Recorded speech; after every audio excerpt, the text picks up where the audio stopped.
నమస్కారం.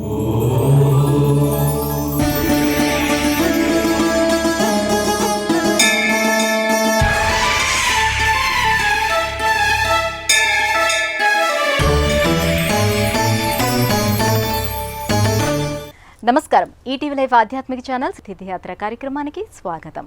జోగులాంబ గద్వాల్ జిల్లాలో కృష్ణా తుంగభద్ర నదుల సంగమ ప్రదేశంలో తుంగభద్ర ఉత్తర వాహినియై ప్రవహిస్తున్న దివ్యక్షేత్రం అలంపురం. ఈ పుణ్యభూమి దక్షిణ కాశీగా పేరెన్నికగన్న క్షేత్రం ఇది. సాక్షాత్తు జోగులాంబ బాలబ్రహ్మేశ్వర స్వామి కొలువుతీరి భక్తులను అనుగ్రహిస్తున్న పావన క్షేత్రం అలంపురం. ఈనాటి ఈటీవీ లైఫ్ ఆధ్యాత్మిక ఛానల్ తీర్థయాత్ర కార్యక్రమంలో ఈ ఆలయ విశేషాలను తెలుసుకుందాం.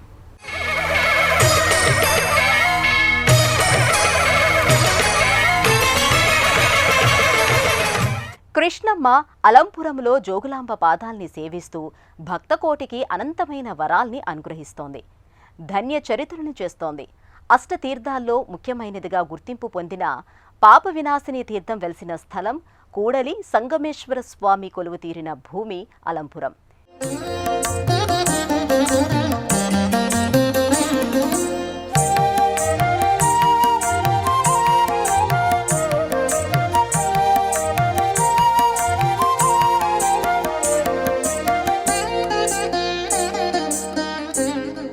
జోగులాంబ మహాదేవి రుద్రవీక్షణ లోచన అలంపురి స్థితామాత సర్వార్థ ఫలసిద్ధిద.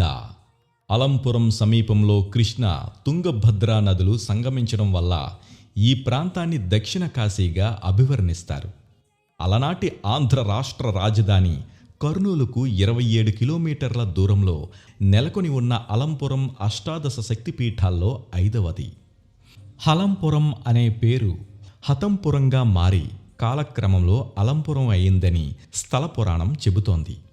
ఒకానొకప్పుడు ఈ దివ్య క్షేత్రాన్ని హేమలాపురం అని కూడా పిలిచేవాళ్లట.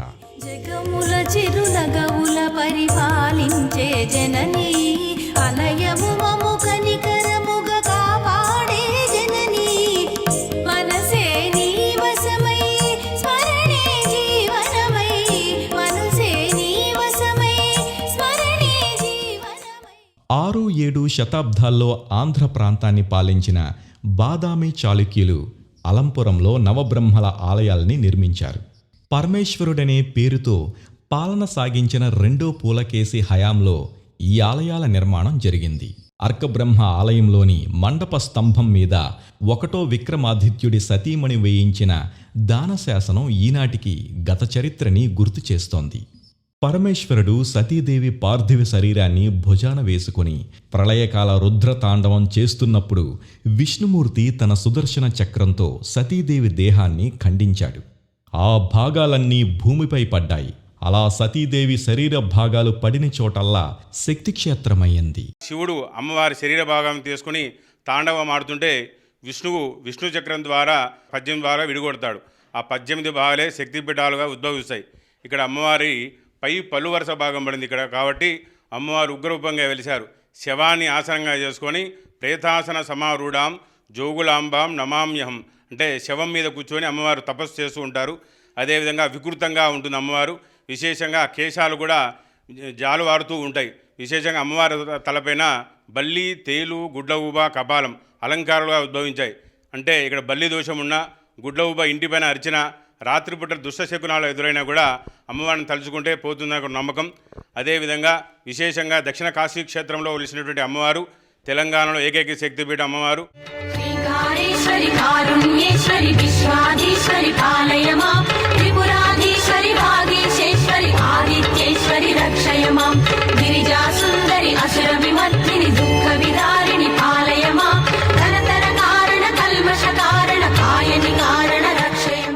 బహమనీ సుల్తానులు ఈ ఆలయంపై దాడి చేసిన సమయంలో జోగులాంబ విగ్రహాన్ని, చండీ ముండి విగ్రహాలను నవబ్రహ్మల ఆలయ సముదాయంలోని బాలబ్రహ్మేశ్వర స్వామి ఆలయానికి తరలించి చాలా జాగ్రత్తగా అసలు అక్కడ అమ్మవారి విగ్రహం ఉందన్న విషయమే బయటికి తెలియకుండా జాగ్రత్తగా భద్రపరిచారు.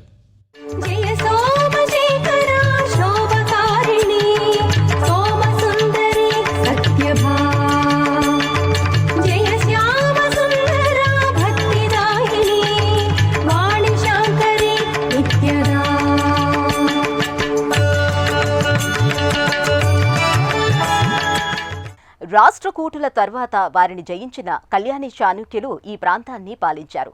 వీరి కాలంలో యోగ నరసింహాలయం, సూర్యనారాయణ స్వామి ఆలయం, నదీ తీరంలో స్నానఘట్టాలు, పాపనాశిని తీర్థంలో ఆలయాలు నిర్మితమయ్యాయి.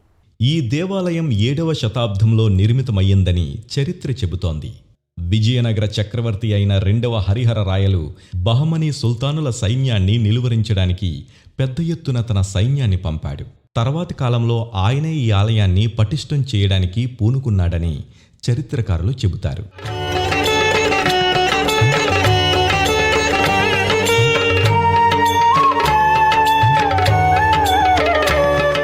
చిన్న గర్భాలయం, దానికి ముందు అంతరాళ మండపం, మెట్ల వరసల ఆలయ విమానం కళ్యాణి చాళుక్యుల నిర్మాణ శైలికి ప్రతిరూపాలు. కాకతీయుల కాలంలో రాజు మేలుకోరి కొందరు వీరశైవులు ఆత్మార్పణ చేసుకునేవాళ్లు. సతీదేవి పైదంతాలు పడిన చోటుగా ఈ దివ్య శక్తి క్షేత్రం ప్రసిద్ధికెక్కింది. జోగులాంబ పురాతన ఆలయం 14వ శతాబ్దంలో బహమ్మనీ సుల్తానుల కాలంలో శిథిలమయ్యింది. అప్పుడు అమ్మవారి విగ్రహాన్ని, చండీ ముండీ విగ్రహాల్ని బాల బ్రహ్మేశ్వర స్వామి ఆలయంలో 2005 వరకు భద్రపరిచారు. శిథిలమైన ఆలయం ప్రదేశంలోనే అమ్మవారికి కొత్త ఆలయాన్ని నిర్మించారు. కొత్తగా నిర్మించిన జోగులాంబ ఆలయం చుట్టూ ఓ కోనేరు కూడా నిర్మించారు. అమ్మ పరమేశ్వరి, అఖిలాండేశ్వరి, అఖిల భువనేశ్వరి, జయతి శ్రీ సుందరి. హంసేశ్వరి, భక్త వరదేశ్వరి, చతుర పంచేశ్వరి, విశ్వమనమందరి. అమ్మవారు మహోగ్రమైన శక్తి కనుక ఆ తల్లిని శాంతింపజేసేందుకు ఈ కోనేటిని నిర్మించారు. లంబస్తనీం వికృతాక్షీం ఘోరరూపాం మహాబలాం ప్రేతాసన నమారూఢాం జోగులాంబ నమామ్యహం. అలంపురం శక్తి క్షేత్రంలో కొలువుదీరిన జోగులాంబ విగ్రహం కూర్చుని ఉంటుంది. ఈ ఆలయంలోనే సప్తమాతృకుల విగ్రహాలు విఘ్నేశ్వరుడు, వీణాపాణి, వీరభద్రుడు కూడా ఉన్నారు. అఖిలాండేశ్వరికి, అభయప్రదాయినికి, అర్ధనారీశ్వరికి జయమంగళం, జయమంగళం, నిత్య శుభమంగళం, జయమంగళం, నిత్య శుభమంగళం.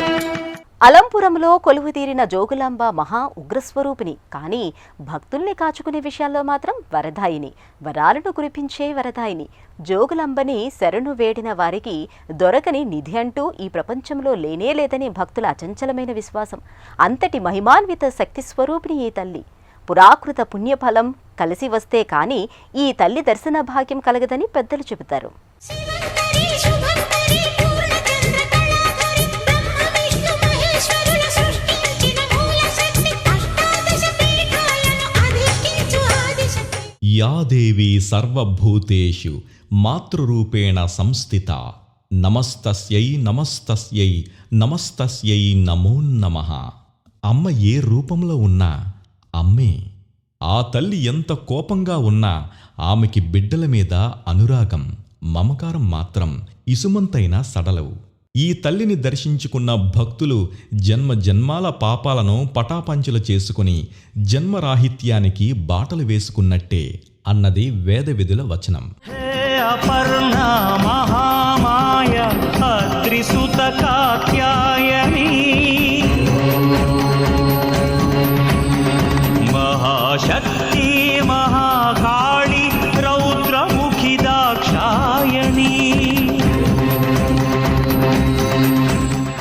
ఓం సర్వమంగళ మాంగళ్యే శివే సర్వార్ధ సాధకే శరణ్యే త్రయంబకే గౌరీ నారాయణీ నమోస్తుతే అంటూ అమ్మను ప్రార్థించిన వారికి, శరణు వేడిన వారికి సకల ఐశ్వర్యాలు కరతలామకలమవుతాయని, అఖండ పుణ్యఫలం సంప్రాప్తమవుతుందని శాక్తేయ సంప్రదాయానికి చెందిన ఉపాసకులు చెబుతారు. తుంగభద్ర తీరాన జోగులాంబమ్మ, నీవు వెలసినావమ్మ,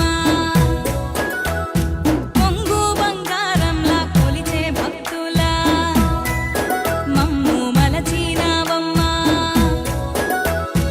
ఇక్కట్లో ఎన్నున్నా చిటికెల్లో చెరిపేవే. అలంపురం చుట్టూ నల్లమల్ల అడవులు వ్యాపించి ఉన్నాయి. తుంగభద్ర నది ఎడమగట్టున అలంపురం ఆలయం ఉంది. శాతవాహన బాదామి చాళుక్యులు, కాకతీయులు, విజయనగర సామ్రాజ్యాధిపతులు, గోల్కొండకి చెందిన కుతుబ్ షాహీల కాలంలో ఈ ఆలయం అభివృద్ధి చెందింది. నవబ్రహ్మ దేవాలయాల్ని బాదామి చాళుక్యులు నిర్మించారు. వీరు సుమారుగా 6వ శతాబ్ద మధ్యకాలం నుండి ఈ ప్రాంతాన్ని 200 సంవత్సరాల పాటు పాలించారు. బాదామి చాళుక్యులు కర్ణాటక, తెలంగాణ రాష్ట్రాల్లో చాలా దేవాలయాలు నిర్మించారు. ఈ ఆలయానికి చెందిన కొన్ని శిల్పాలను దగ్గరలోని సంగ్రహాలయంలో ఉంచారు.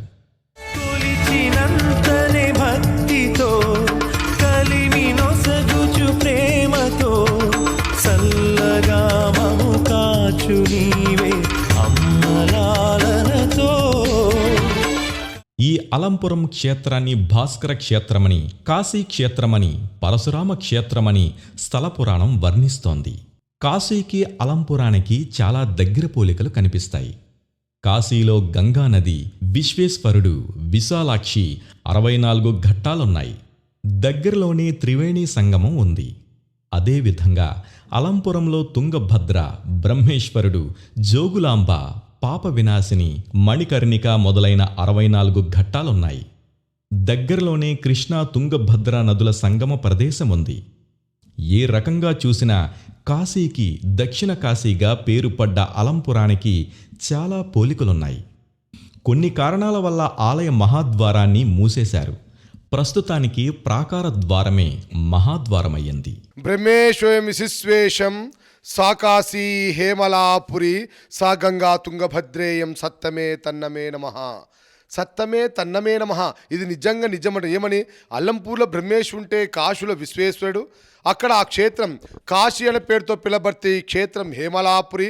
కాశీలో గంగా నది ఉత్తరాన్ని భవిస్తే అల్లంపూర్లో ఉత్తరవాహిని తుంగభద్ర నది ఉత్తరాన్ని భవిస్తుంది. కాశీలో 1,000,000 శివలింగాలుంటే అల్లంపూర్లో 1,000,001 శివలింగం. కాశీలో విశాలాక్షమ్మారు శక్తిపీఠం ఉంటే జోగులాంబాదేవి. కాశీలో బ్రహ్మ ఆలయం ఉంటే ఇక్కడ బ్రహ్మ ఆలయం. కాశీలో గంగా యమున సంగమం ఉంటే కృష్ణా తుంగభద్ర. కాశీలో పాప వినాశనం క్షేత్రం ఉంటే ఇక్కడ ఈ క్షేత్రం పేరే పాప వినాశనం. కాశీలో మొదటి దర్శనాలు ఎవరైతే కలుగుతాయో పాపనాశి క్షేత్రం మొదటి దర్శనాలు వాళ్ళవే కలుగుతాయి.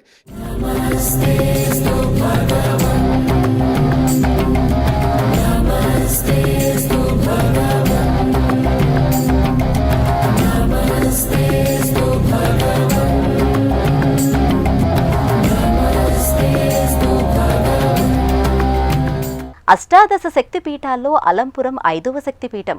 జోగులాంబ అమ్మవారు బాలబ్రహ్మేశ్వర స్వామి కొలువై ఉన్నారు. విశృంఖల అనే పేరుతో జోగులాంబ తల్లి కొలువై ఉన్న అలంపురం శక్తి క్షేత్రం. ఒకప్పుడు ఈ క్షేత్రం సుప్రసిద్ధమైన విద్యాపీఠంగా విరాజిల్లిందని చారిత్రక ఆధారాలు చెబుతున్నాయి.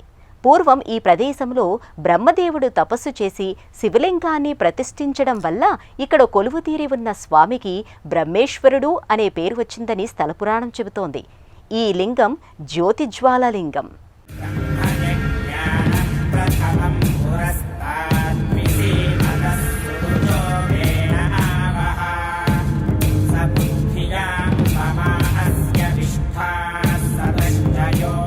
అలంపురం క్షేత్రంలో గోపాద ముద్ర కలిగిన బాలబ్రహ్మేశ్వర లింగ శిరోభాగం దోసిలి పట్టినట్టుగా గోవు గిట్టముద్రను కలిగి గుంటగా ఉంటుంది.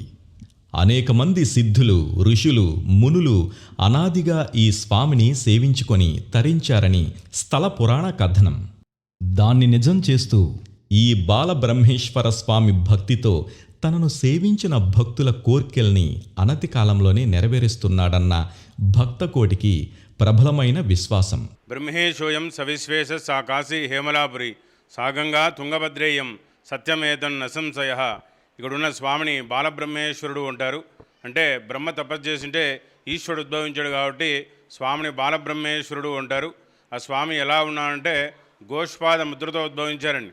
ఆవు కాలుగట్ట ఎలా ఉంటుందో అలాగే లింగం మధ్యలో రంధ్రం ఏర్పడ్డది. రసాత్మక లింగం, కోటిలింగాల స్వరూపం అంటారు. ఆయన దర్శనం చేసుకుంటే కోటిలింగాలు చూసే ఎంత ఫలితం దక్కుతుందో అంత ఫలితం దక్కుతుంది. స్వామి పక్కన చిన్నలింగం వచ్చేసి విష్ణు సాలగ్రామం. ఆయన విష్ణువు, ఆయన ఈశ్వరుడు, శివకేశవులు ఒకే చోట ఉద్భవించారు. ఇక్కడ దక్షిణ కాశీ క్షేత్రం అంటారు. కాశీలో విశ్వేశ్వరుడు, ఇక్కడ బాలబ్రహ్మేశ్వరుడు సమానం అంటువారు. బ్రహ్మమురారి సురాచితలి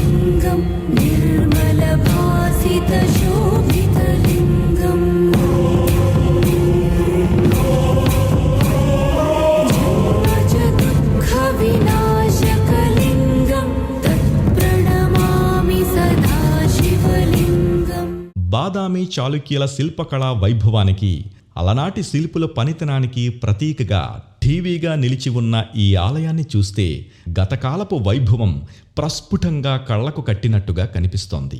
మొత్తం ఈ ఆలయ నిర్మాణమంతా ఎర్రరాతితో జరిగింది. ఈ ఆలయంలో స్తంభాలు, మండపాలు, ప్రాకారాలు అన్నింటినీ ఎర్రరాతితోనే నిర్మించడం విశేషం. ప్రధాన ఆలయంలో కుడివైపున తరాల నాటి శమీ వృక్షం ఈనాటికి కనిపిస్తోంది. ఈ వృక్షానికి సమీపంలో శనీశ్వర ఆలయం ఉంది. ప్రధానాలయంలోని 2వ మండపంలో త్రిమూర్తులు, విఘ్నేశ్వరుడు, వీరభద్రస్వామి, కాలభైరవుడు, అర్ధనారీశ్వరుడు, సూర్యనారాయణమూర్తి, మహిషాసుర మర్దిని, పార్వతీ పరమేశ్వరులతో పాటుగా వివిధ దేవీ దేవతల విగ్రహాలు కొలువుతీరి ఉంటాయి. విదేశీ మూకల దండయాత్రల్లో అమ్మవారి విగ్రహం ధ్వంసం కాకుండా ఉండేందుకుగాను ఎంతో కాలం పాటు అర్చకులు ఈ కిటికీతో మూసి ఉన్న ఈ గర్భాలయంలోనే కుడివైపున చివరగా అమ్మవారి విగ్రహాన్ని ఉంచి సంరక్షించారు.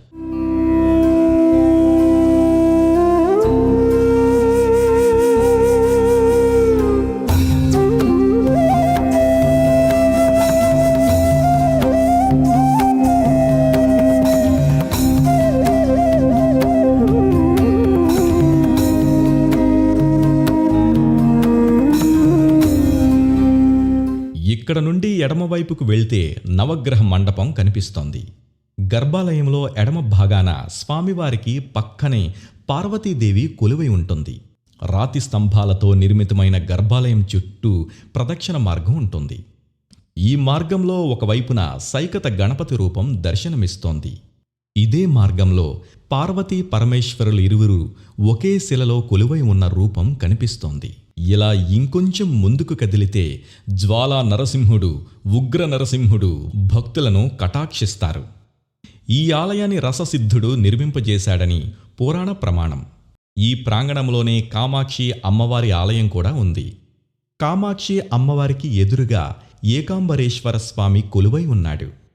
ప్రధానాలయం వెలుపలి భాగంలో రేణుకాదేవి ఆలయాన్ని కూడా మనం చూడవచ్చు. ఈ ప్రాంగణంలో విఘ్నేశ్వరుడు, ఆగ్నేయేశ్వరుడు, పంచాయతనేశ్వరుడు, మార్కండేశ్వరుడు, పాతాళేశ్వరుడు, వెంకటేశ్వర స్వామి కొలువై ఉన్నారు. బాలబ్రహ్మేశ్వర స్వామి, జోగులాంబ తల్లి భక్తుల కొంగు బంగారమై ఈ దివ్య క్షేత్రంలో విరాజిల్లుతున్నారు. నిత్యం జోగులాంబ అమ్మవారికి త్రిశతి నామాలతో, ఖడ్గనామావళితో అర్చన జరుగుతోంది. ఇవి కాక ప్రత్యేకంగా భక్తుల కోసం అమ్మవారి గర్భాలయం ఎదురుగా ఉన్న ప్రధాన మండపంలో ఉత్సవమూర్తికి కుంకుమార్చనలు, జోగులాంబ అష్టోత్తర శతనామావళి పూజలు జరుగుతాయి. ఆలయ దర్శన వేళలో ప్రతిరోజు ఉదయం 6:30 గంటల నుండి మధ్యాహ్నం 1 గంట వరకు, మధ్యాహ్నం 2 గంటల నుండి రాత్రి 8:30 గంటల వరకు ఆలయం తెరిచే ఉంటుంది. తుంగభద్రా నదీ తీరాన ఉన్న సుప్రసిద్ధ శక్తి క్షేత్రమైన అలంపురం హైదరాబాద్కి 200 కిలోమీటర్లు, మహబూబ్ నగర్కి 90 కిలోమీటర్ల దూరంలో ఉంది. హైదరాబాద్ నుండి జడ్చర్ల, మహబూబ్ నగర్ మీదుగా ఈ క్షేత్రాన్ని రోడ్డు మార్గంలో చేరుకోవచ్చు. హైదరాబాద్ నుండి అలంపురానికి నేరుగా బస్సు ప్రయాణ సౌకర్యం ఉంది. అలాగే మహబూబ్ నగర్ నుండి జడ్చర్ల నుండి ప్రతి గంటకు అలంపురానికి ఒక బస్సు ఉంటుంది. జయత్వం దేవి చాముండే జయ భూతార్తిహారిణి జయ సర్వగతే దేవి కాళరాత్రి నమోస్తుతే మధుకైటభవిద్రావి విధాతృవరదే నమః. కాశీ విశ్వేశ్వరుడి ఆనతిని తలదాల్చి ఈ శక్తి క్షేత్రానికి వచ్చిన సిద్ధుడు క్షేత్రపాలకుడి కోసం ఇక్కడ తపస్సు చేశాడట. బ్రహ్మేశ్వరుడి తల నుండి, జోగులాంబ ముఖం నుండి, గణపతి నాభి నుండి శక్తిపాతం జరిగి ఈ క్షేత్ర పాలకుడు ఆవిర్భవించాడని రసతంత్ర గ్రంథాలు చెబుతున్నాయి. బాదామి చాళుక్య రాజైన 2వ పులకేసి ఈ ఆలయాన్ని నిర్మించాడని చరిత్ర ప్రమాణం. ఇవి అలంపురం జోగులాంబ ఆలయ విశేషాలు. మళ్ళీ వచ్చే ఎపిసోడ్లో మరో ఆలయం విశిష్టతను గురించి తెలుసుకుందాం. అంతవరకు సెలవు. నమస్కారం.